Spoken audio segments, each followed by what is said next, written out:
जल्दी जल्दी सबको ज्वाइन करना चाहिए, लेट लगा रहे हो, अभी तक सब आ ही रहे। मुकेश यादव अभी आ रहा।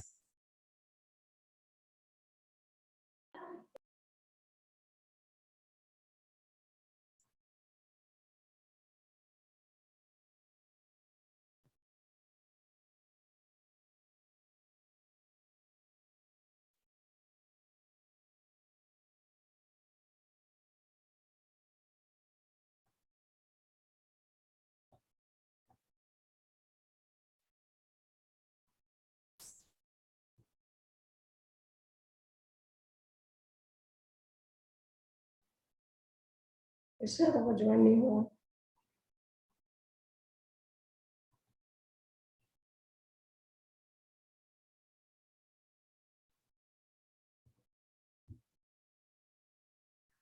तो हम लोग कहाँ थे? फ्रेम स्ट्रक्चर में। तो फ्रेम स्ट्रक्चर में चलते हैं। फ्रेम स्ट्रक्चर जैसा कि यहाँ पर हम लोग देख रहे हैं, यहाँ पर आपका स्लैब पोर्शन पे, इस पोर्शन पे स्लैब लगा हुआ है, इस पोर्शन पे भी स्लैब लगा हुआ है। यहाँ पर देखेंगे 3 लाइन है, यानी कि एक लाइन नीचे मिडिल में है। नीचे में जरा पोर्शन क्या है? आपका बीम है, ठीक है, बीम। और ऊपर वाला क्या है? कॉलम, ठीक है। ये कॉलम हो गया और ये हो गया आपका, नहीं ये कॉलम हो रही है, ये स्लैब हो गया, ठीक है, ये स्लैब हो गया और ये आपका कॉलम हो गया। ये जो आपका यहाँ से यहाँ तक जो है लंबा वाला पोर्शन दिख रहा है, उसी को हम लोग कॉलम हो रहा है। सेम इधर भी आपका मिडिल पोर्शन पे भी हम लोग कॉलम का निर्माण किए हैं। यहाँ पर भी आपका इन पोर्शन पे बिल्डिंग का इस तरह का हम लोग कॉलम का इस्तेमाल करते जा रहे हैं। तो कॉलम हम लोग देख लिए, बीम देख लिया और स्लैब देख लिए। तो 3 तरह प्रकार का इस तरह से हम लोग मिलाकर जो भी हम लोग स्ट्रक्चर का निर्माण करते हैं, उसी को हम लोग बोलते हैं आपका फ्रेम। ये आपका फ्रेम स्ट्रक्चर। फ्रेम स्ट्रक्चर आपका अभी जो आज के दौर में सबसे ज्यादा इस्तेमाल फ्रेम स्ट्रक्चर का ही हो रहा है। फ्रेम स्ट्रक्चर का जो अभी हम लोग जितने भी सारे स्ट्रक्चर देख रहे हैं, घर बना रहे हैं जो भी, हम लोग उसमें ज्यादातर जो है फ्रेम स्ट्रक्चर का बनाते हैं। क्यों? फ्रेम स्ट्रक्चर का बनाने का रीजन क्या है?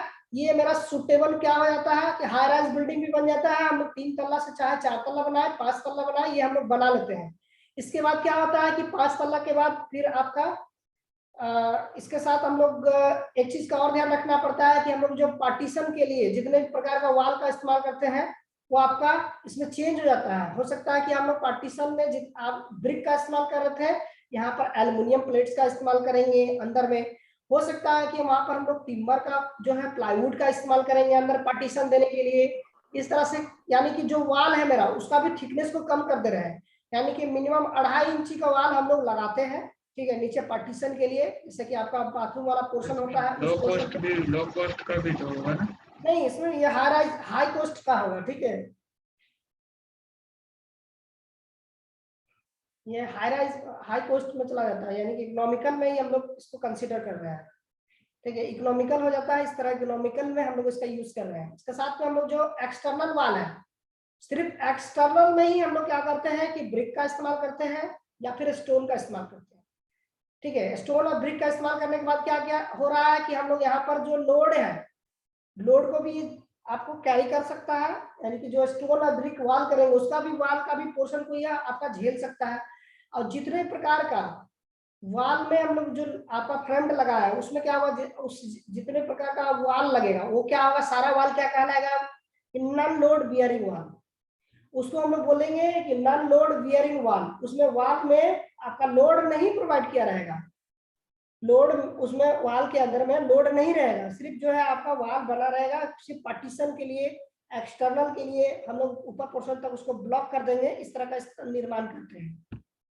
तो यहाँ तक सबको समझ में आ गया होगा कि जो यहाँ पर फ्रेम्ड स्ट्रक्चर है, यानी कि ये सिंगल हम आपको दिखाया है स्ट्रक्चर, इस तरह से कंबाइन, यानी कि हम लोग इस तरह से 5-7 जोड़ देंगे, एक अपार्टमेंट जैसा दिखेगा, इस तरह से 10-12 दिखेंगे, एक जो है कॉलोनी जैसा दिखेगा। यानी कि जब हम लोग फ्रेम्ड स्ट्रक्चर में क्या है कि इस तरह से हम लोग इसका निर्माण करते हैं, उसी को हम लोग फ्रेम्ड स्ट्रक्चर बोलते हैं, ठीक है। जिसमें कि आपका अब इसमें भी ध्यान रखना है, जो डेड लोड यानी कि जो आपका स्ट्रक्चरल लोड है, यानी कि जब आपका बीम का कुछ लोड होगा, कुछ स्लैब का लोड होगा, कुछ कॉलम का लोड होगा, कुछ आपका वाल का लोड होगा, इस तरह से सारे कुछ आपका सारा होगा, इसमें लोड सभी का इसमें प्रोवाइड किया रहेगा। तो इसके साथ हम लोग, हाँ सर बीम और स्लैब दोनों में डिफरेंस क्या होता है सर? बीम देखो बताइए ना। एकदम सिंपल, हम लोग बीम का जो निर्माण कर रहे हैं, यानी कि एक यहाँ पर आपका कॉलम लगा हुआ है, दूसरा कॉलम यहाँ पर लगा हुआ है, ठीक है। अब इसके ऊपर में हम लोग एक बीम को प्रोवाइड किए, इसके ऊपर में इस तरह का आपका बीम दिखता है, ठीक है, बीम हो गया। ये बीम कंक्रीट का बना हुआ है, इसमें रेनफोर्समेंट प्रोवाइड किया गया है। अब इसके ऊपर में हम लोग क्या कर रहे हैं, इस तरह से हम लोग जो है आपका रेनफोर्समेंट इसमें भी प्रोवाइड किया, कंक्रीटिंग से ये बना हुआ है। अब इसके ऊपर में हम लोग कलर चेंज करके दिखाते हैं। अब इसके ऊपर में क्या कर रहे हैं कि हम लोग स्लैब का निर्माण कर रहे हैं, यानी कि एक स्लैब बना रहे हैं, ठीक है। अब हम लोग इसको 3D में तुमको कन्वर्ट करके दिखाते हैं। ये एक स्लैब इस तरह से दिखेगा, ठीक है, ये इस तरह से दिखेगा और ये इस तरह से ज्वाइंट हो जाएगा। सेम ये जो आपका नीचे पोर्शन पे था, यहाँ से भी आपका ये इस तरह से जाएगा और ये इस तरह से कनेक्ट हो जाएगा। अब हम लोग देख रहे हैं कि एक इसको रखने के लिए जो मिडिल पोर्शन है, यहाँ पर हम लोग लोड लगेगा, इसका कैरी करने के लिए हम लोग इस बीम को प्रोवाइड किए थे, यानी कि दो कॉलम के बीच में हम लोग एक बीम का निर्माण करते हैं। जैसे आप अपना कॉलेज आए होंगे तो कॉलेज वाला में देखे होंगे, आप सेमिनार हॉल में बैठे होंगे तो नीचे ऊपर में देखे होंगे कि एक सीलिंग लगा हुआ है, पंखा का जो है, पंखा भी लगा हुआ, सीलिंग भी लगा हुआ, लेकिन ये मोटा मोटा सीलिंग जो है आपका बीम प्रोवाइड किया गया है, ठीक है। तो बीम का काम क्या है कि जो स्लैब का लोड है उसको रख लेना अपने अंदर, ठीक है। लोड स्लैब का जो लोड है उसको अपने अंदर कैरी कर लेना, अब कैरी करके वो कॉलम को दे देगा, ठीक है। अब हम तुमको थोड़ा दिखाते हैं, यहाँ पर है सेकंड वाला दिखाते हैं, कलर चेंज। अब इस जगह पर भी हम लोग एक आपका कॉलम बना हुआ है, ठीक है, और यहाँ पर हम लोग ये इस पोर्शन से इस पोर्शन नीचे में बीम नहीं प्रोवाइड करते हैं, ठीक है, बीम नहीं प्रोवाइड करते हैं, यानी कि इसको और इसको मिटा दिए। मिटाने के बाद अब हम लोग यहाँ पर क्या देख रहे हैं,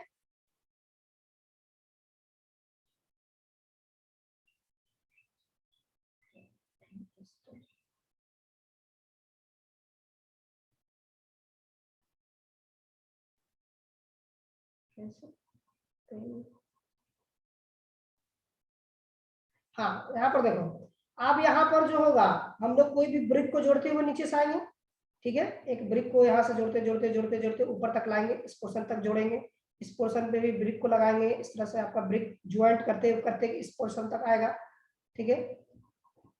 इस तरह से आपका ब्रिक को हम लोग जोड़ते जोड़ते इस पोर्शन तक ले आए, ठीक है। इस पोर्शन को हम लोग क्या किए, सीमेंट डाल के और मोटा डाल के फिल कर दिए। इस तरह से कंटिन्यू, इस तरह से हम लोग क्या किए कि इसके ऊपर में हम लोग एक ब्रिक वॉल लगा दिए, ठीक है, ब्रिक वॉल बनाया। तो ब्रिक वॉल का काम क्या है, ये यहाँ पर जाकर कॉलम नहीं है, ठीक है, बीम नहीं है, तो इस जगह पर क्या करेगा, कुछ लोड ये आपका वॉल को प्रोवाइड करेगा, ठीक है, कुछ तो ट्रांसमिट करेगा क्योंकि इसके ऊपर रखा हुआ है। लेकिन यहाँ पर देखो जब फ्रेम स्ट्रक्चर बनता है ये वॉल के ऊपर में कोई लोड प्रोवाइड नहीं करेगा, ठीक है, ये सिर्फ सिंपली यहाँ पर जो स्लैब होगा ये कॉलम के थ्रू यहाँ पर इसको दे देगा। और इस जगह पर जब भी वॉल का इस्तेमाल करेंगे तो ये आपका नॉन लोड बियरिंग वॉल हो जाएगा, ठीक है। इसमें आपका किसी प्रकार का हम लोग जो है इसके अंदर में हम लोग लोड प्रोवाइड नहीं कर रहे हैं इस वॉल के अंदर में। ये जो हम लोग वॉल बनाया है नीचे में, इस वॉल पे हम लोग को किसी प्रकार का लोड दे ही नहीं रहे, क्योंकि ये सारा वॉल कौन झेल जा रहा है, यहाँ पर जो बीम लगा हुआ है वो पोर्शन उसको झेल जा रहा है, क्योंकि झेलने के बाद वो क्या कर रहा है, वो ट्रांसमिट कर दे रहा है आपको कॉलम को। और कॉलम क्या है कि नीचे पोर्शन पे, जैसा कि यहाँ पर कॉलम दिख रहा है, और इस पोर्शन पे हम लोग देखें कि नीचे पोर्शन पे हम लोग इस तरह का एक नीचे में हम लोग फाउंडेशंस लगा दिए। ये आपका ग्राउंड लेवल है, ठीक है, यहाँ से यहाँ तक जो है ग्राउंड लेवल है, इस पोर्शन से ग्राउंड लेवल खत्म हो जा रहा है। हम लोग ग्राउंड लेवल से नीचे हम लोग इसको फाउंडेशन को लगाया है, फाउंडेशन जो ग्राउंड के नीचे है। तो अब ये क्या कर रहा है कि जितने प्रकार का स्लैब का लोड है, ठीक है, स्लैब का लोड इस तरह से कॉलम को दे रहा है। कॉलम क्या कर रहा है कि आपका कुछ इधर भी दे रहा है, कुछ आपका नीचे भी दे रहा है, और फिर इधर से भी आपका रिटर्न आ जा रहा है, और इधर से भी मिडिल पोर्शन क्या होता है, आधा इधर और आधा इधर डिस्ट्रीब्यूट होता है। तो इधर भी सेम, इधर भी आपका आधा डिस्ट्रीब्यूट हुआ, इधर भी आपका आधा डिस्ट्रीब्यूट हुआ, सेम इधर से डायरेक्शन इधर से डिस्ट्रीब्यूट हुआ, और इधर से आपका इधर डिस्ट्रीब्यूट हुआ। ये कॉलम को दे दिया, और कॉलम क्या किया कि सारा लोड इधर से लेते हुए ये आपका फाउंडेशंस को देता चला गया, ठीक है, फाउंडेशन को दिया, और फाउंडेशन से नीचे ग्राउंड को दे दिया, ठीक है। ग्राउंड को दिया जैसे ही आपका ये नेगलेक्ट हो गया, यानी कि आपका कॉम्बाइन आपका इक्विलिब्रियम कंडीशन में आपका स्ट्रक्चर खड़ा है, ठीक है। ये आपका जो होता है लोड डिस्ट्रीब्यूशन, जब होता है तो लोड डिस्ट्रीब्यूशन का सारा जो कैलकुलेशन होता है उसमें देखेंगे कैसे लोड किसको दे रहा है, कितना लोड कितना प्रोवाइड हो रहा है। जब आपका लोड डिस्ट्रीब्यूशन पढ़ेंगे उसमें आपको पता चल जाएगा।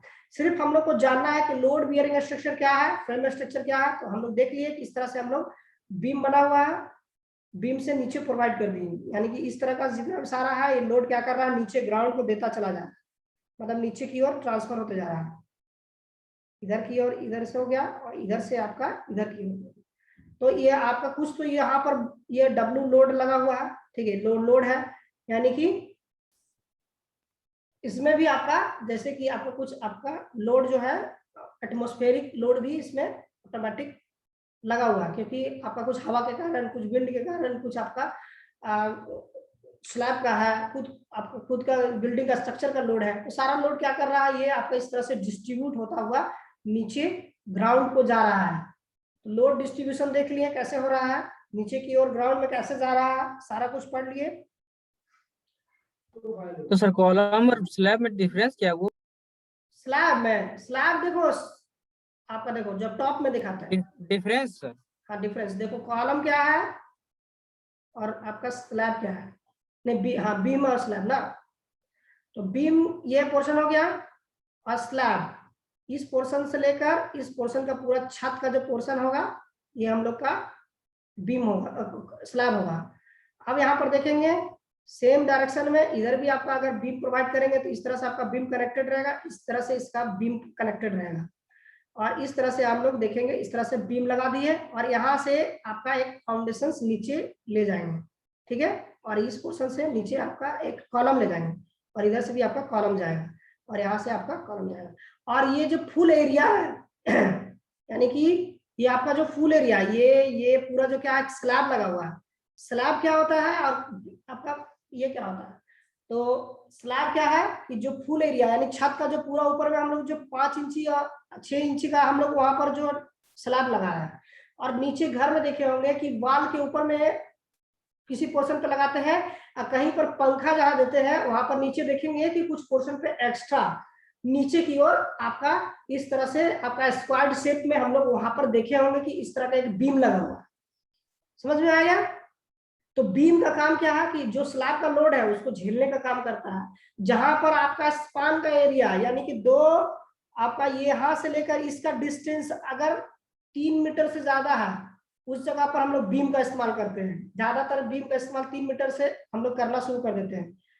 3 मीटर का एरिया से ज्यादा बढ़ेगा तो ऑटोमेटिक वहां पर हमको बीम एक प्रोवाइड करना पड़ेगा, क्योंकि जो आपका स्लैब लगाया है जो सीलिंग पोर्शन है वो क्या करेगा नीचे की ओर डिफ्लेक्शन देगा, यानी कि छत के ऊपर में तुम उसके ऊपर में घूमोगे या दौड़ोगे या कूदोगे तो डिफ्लेक्शन होगा, कुछ ना कुछ आप उसके अंदर में डिफ्लेक्शन होगा, चेंजेस आएगा, क्योंकि हम लोग उसको स्लैब चारों तरफ दीवार दिए हैं और चारों तरफ यानी कॉलम दिए हैं, कॉलम के हिसाब से दे रहे हैं हम लोग। इसके बीच में भी एक आपका इस तरह से हम लोग एक बीम को प्रोवाइड कर देते हैं, ठीक है। मिडिल में बीम का हम लोग प्रोवाइड करने का रीजन ही वही होता है कि जो हम लोग स्लैब लगाया है उस स्लैब को मदद पहुंचाने के लिए, यानी कि लोड उसका लोड को अपने ऊपर झेल लेना, उस लोड को झेलकर जो है ये बीम जो कनेक्टेड रहता है कॉलम से, कॉलम को ये ट्रांसमिट कर देता है। समझ में आ गया?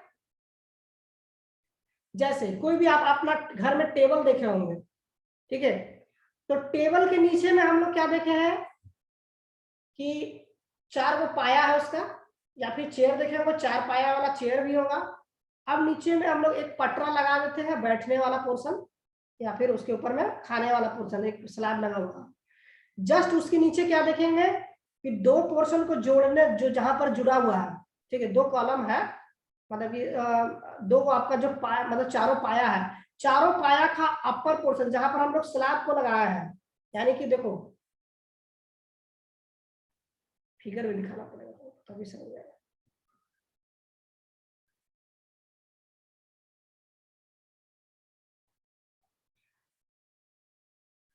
हम लोग एक चेयर के लिए इस तरह का बनाया और नीचे साइड में हम लोग इस तरह से हम लोग 4 टांग इसका दे दिए, ठीक है, जाता ही नहीं, ठीक है।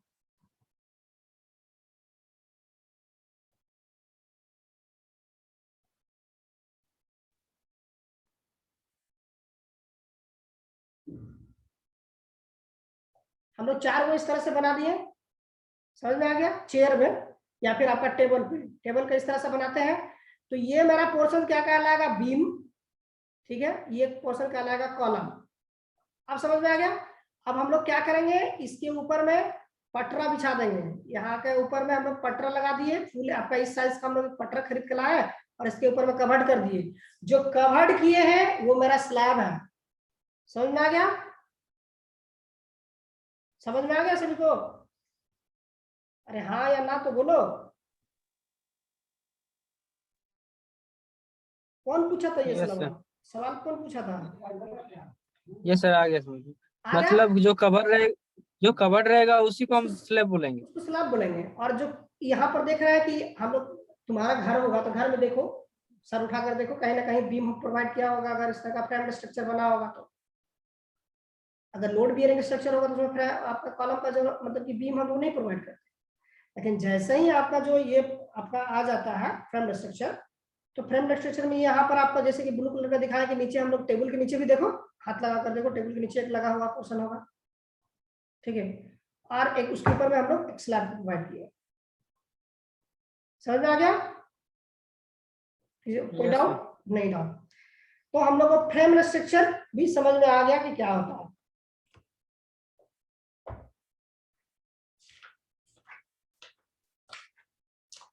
11 बज गया ना, बहुत टाइम लग रहा है तुम लोग को समझने में, तुम्हें समझने में टाइम लगा रहा है। देखो फ्रेम स्ट्रक्चर क्या होता है? In the frame structure the wall are not structural member. Wall क्या होता है? स्ट्रक्चरल मेंबर नहीं कहलाता है।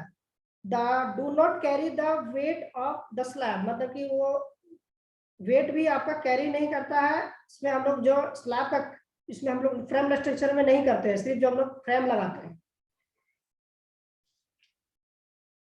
A network of frame made of the columns and beams carry the weight of the slab, यानी कि कॉलम्स, जो स्लैब का लोड को कौन कैरी करता है? कॉलम्स और बीम्स, ठीक है।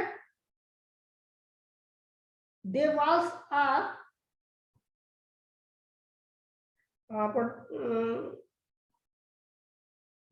यहाँ पर हो गया the network of the frame made of the columns beams are the carry out the weight of slabs. The walls are only partitions wall, यानी हम लोग जब भी वॉल्स लगाएंगे तो सिर्फ वो पार्टीशन वॉल्स लगा रहेगा। The weight of the wall carried out the beam outer it, मतलब जितने भी सारे जो होगा आउटर पोर्शन पे हम लोग उसका हम लोग बीम को प्रोवाइड करते हैं, यानी कि जो आउटर पोर्शन इस पोर्शन पे लगा हुआ है, इस पोर्शन पे लगा हुआ है और इस पोर्शन पे लगा हुआ है। लेकिन ये मेरा स्लैब क्या है? ये फुल साइज में है, ये फुल साइज में है। यहाँ पर भी आपका फुल साइज में है, यहाँ पर भी आपका फुल साइज में है, यहाँ पर भी आपका फुल साइज में है। इस तरह से हम आपको फिगर में दिखा रहे हैं, तो इस तरह से आपको समझ में आ जाएगा। तो इस तरह से हम लोग देख रहे हैं कि स्लैब पूरे फुल साइज में है, लेकिन बीम जो है हमारा, कॉलम जो है बीम इस तरह से लगा हुआ है और कॉलम जो है आपका फुल साइज में। सर हाँ सर अभी ट्रांसपोर्टेशन का क्लास है सर। हाँ ठीक, तो यहीं पर लीव कर रहे हैं। यहाँ पर सुटेबिलिटी ऑफ फ्रेम स्ट्रक्चर थोड़ा सा 1 मिनट बता दे रहे हैं।